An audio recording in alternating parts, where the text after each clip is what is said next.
Assalamualaikum warahmatullahi wabarakatuh. Perkenalkan, nama saya Rendra Setiawan. NIM 2013-015333. Di sini saya ingin menyampaikan dongeng saya yang berjudul Semut, Rangrang, dan Kancil. Saya dari Universitas Sarjana Wiyata, Taman Siswa, jurusan PGSD. Pada suatu hari, ada rombongan semut yang hendak pulang ke sarangnya. Sudah hampir 3 hari mereka menempati rumah di pohon yang tingginya hanya 2 meter. Kalau terkena hembusan angin dan hujan turun, sarang tersebut hampir jatuh dan dimasuki air hingga menggenangi sarang tersebut. Sudah beberapa kali sang raja berkata, akan tetapi belum ada tempat yang ingin dicari agar lebih bagus. Hai rakyatku, bagaimana keadaan kalian? Panglima pun menjawab, Yang mulia, saat ini istana kita tidak aman. Kita dalam keadaan bahaya. Rumah kita hampir roboh. Rumah kita sudah tidak layak untuk dipakai. Akan sangat mengancam bagi kehidupan rakyat-rakyat kita. Lalu apa yang harus kita lakukan? Panglima semut pun berkata, kita harus pindah, Yang mulia. Kita harus mencari tempat yang lebih tinggi. Raja semut pun berkata kepada sang panglima, siapa yang akan mencari tempat itu? Saya tidak mau terjadi hal-hal yang tidak saya inginkan. Lalu Panglima Semut pun memberikan pendapat, saya yang akan mencari tempat itu, Raja. Saya yang akan menjamin perpindahan kita. Setelah itu para rakyat pun mendukung Panglima Semut untuk mencari tempat yang lebih aman. Saat itu Panglima pergi ke suatu tempat untuk mencari pohon yang lebih tinggi dan bagus. Sebagai istana yang baru, perjalanan yang sangat panjang untuk sang Panglima Semut. Karena tidak mudah untuk mencari rumah sebagai istana yang baru mereka. Di tengah perjalanan, tiba-tiba hari mulai gelap. Datanglah hujan deras disertai angin yang sangat kencang. Dan semut rangrang pun sangat ketakutan hingga dia berteduh di bawah kedaun-daunan. Saat itu dia sangat kelelahan. Kemudian ada seekor kancil yang tengah berlari. Gejrek, gejrek, gejrek, gejrek. Berhenti! Berhenti! Kata sang Panglima Semut. Lalu kancil pun menjawab, mengapa kamu menyuruhku berhenti? Ada apa? Lalu semut rangrang pun berkata, tolong aku kancil, tolong aku. Bekal makananku sudah habis. Setelah itu kancil, apa yang bisa saya bantu? Dan mengapa kamu sendirian? Panglima Semut pun berkata, saya diutus oleh sang raja untuk mencari pohon yang tinggi sebagai istana baru kami. Dan saya hanya sendiri. Setelah itu kancil pun bergegas membantu. Baiklah, saya akan mencari tempat itu. Saya akan bantu kamu. Setelah itu kancil pun berlari. Tidak jauh dari situ, dia melihat pohon yang sangat besar. Lalu ia menunjukkan pohon itu kepada sang semut. Tidak lama kemudian setelah semut tahu pohon itu, dia bergegas menolong semut rangrang tersebut. Dan kancil mengantar pulang Panglima Semut. Karena sang semut rangrang sangat kelelahan.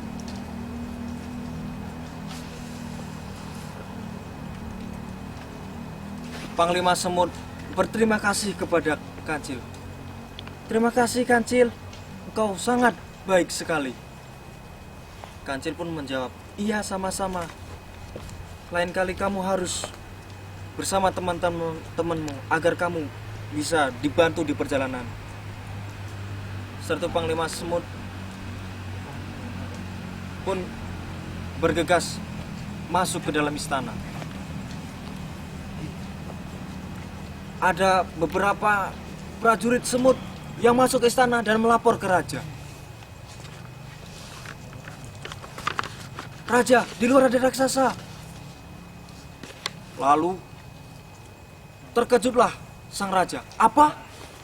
Raksasa? Dia menghampiri si Kancil. Dan raja pun mendatangi Kancil. Hei, raja. Mengapa kamu sangat marah kepadaku? Setelah itu, raja pun berkata kepada Kancil, mengapa kamu kesini, Kancil? Bukankah kamu akan menghancurkan istana kami? Setelah itu Kancil pun berkata, tidak, saya hanya menolong prajurit. Saya hanya menolong prajurit semut yang mencari tempat untuk istana baru kalian. Setelah itu Panglima pun berkata, iya benar yang mulia. Dia yang membantu saya. Prajurit semut, tidak mungkin raja, tidak mungkin. Tidak ada maling yang mengaku. Kancil pun berkata menolak tuduhan itu. Tidak raja, saya tidak bohong. Saya akan menunjukkan di mana tempat itu. Lalu Raja Semut, baiklah kalau begitu, tunjukkan di mana tempat itu. Setelah itu Kancil menunjukkan tempat itu. Dengan hati senang dan bersemangat, mereka mengajak para semut rang-rang yang ada di istana itu untuk berpindah, bergegas mendapatkan tempat yang baru dan ditunjukkan oleh Kancil itu. Dan setelah sampainya di sana, Panglima berkata dan meminta kepada prajurit yang lain untuk langsung membuat rumah, untuk langsung tolong-menolong dengan bekal yang masih ada kepada sang raja tersebut. Dengan itu, rumah akhirnya terjadi. Hampir larut malam, akhirnya istana yang megah dan baru itu jadi, diisi dengan berbagai macam isi yang ada, bekal saat itu yang masih ada. Saat itu prajurit semut pun berkata, terima kasih Panglima. Terima kasih Panglima. Dan dia bukan berterima kasih pada Kancil, akan tetapi Panglima sungguh berhati besar. Tidak boleh seperti itu. Kancil yang telah membantu kita. Saya dalam keadaan bahaya dan saya hampir mati. Saat itu Kancil yang menolong saya untuk mendapatkan tempat itu. Setelah itu Panglima Semut mengajak kepada semuanya, kita harus berterima kasih kepada Kancil yang membantu saya untuk mendapatkan istana yang baru. Setelah itu Raja Semut dengan bergegas datang, berjalan. Dek, dek, dek, dek. Saya berterima kasih kepada kamu, wahai Kancil. Maafkan saya yang telah menuduhmu. Saya yang berprasangka buruk terhadapmu. Kancil pun memberikan kata kepada seorang raja. Saya juga meminta maaf kepada rakyat jika saya mengganggu keharmonisan kalian. Panglima pun menyaut, tidak Kancil, kamu tidak salah. Justru kami berterima kasih kepadamu karena kamulah yang membantu kami. Prajurit semut pun, iya Kancil, maafkan kami, maafkan kami. Setelah itu, Kancil, iya saya maafkan sang raja.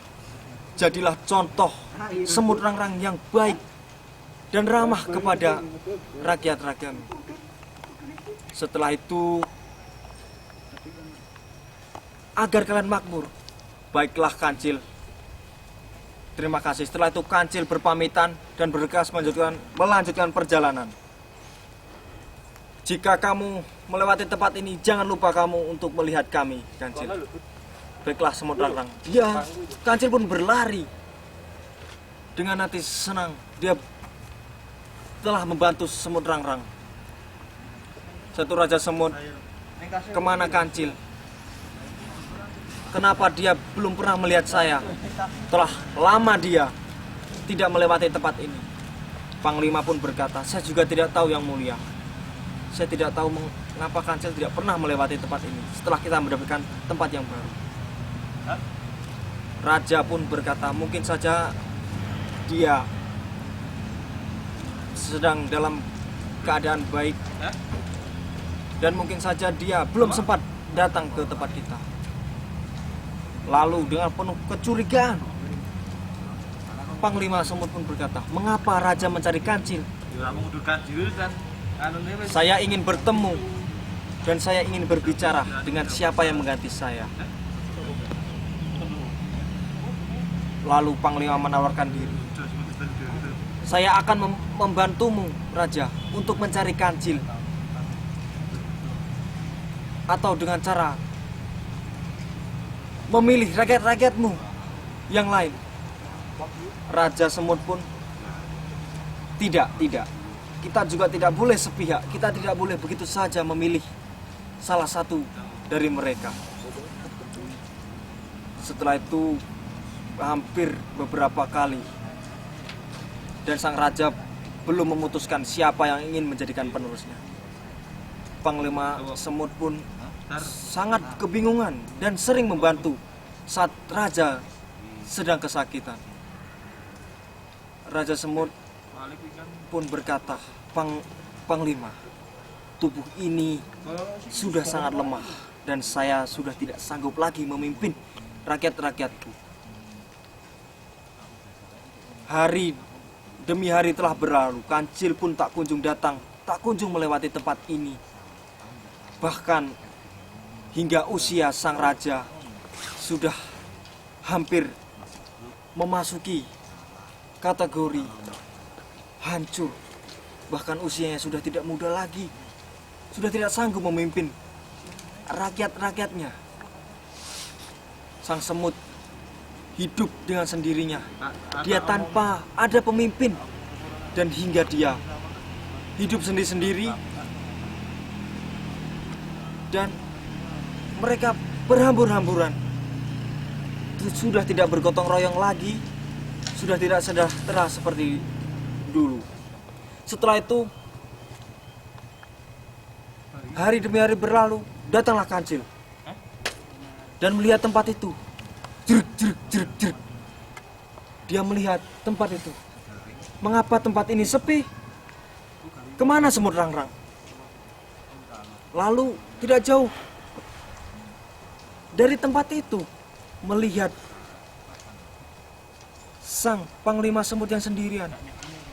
Lalu Kancil berlari menghampiri sang prajurit itu. Hei semut rangrang, mengapa kamu sendirian? Kemana teman-temanmu? Apa yang terjadi pada kalian?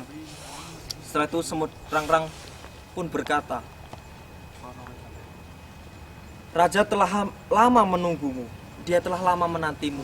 Dia ingin mendapatkan masukan dari kamu untuk siapa yang menjadi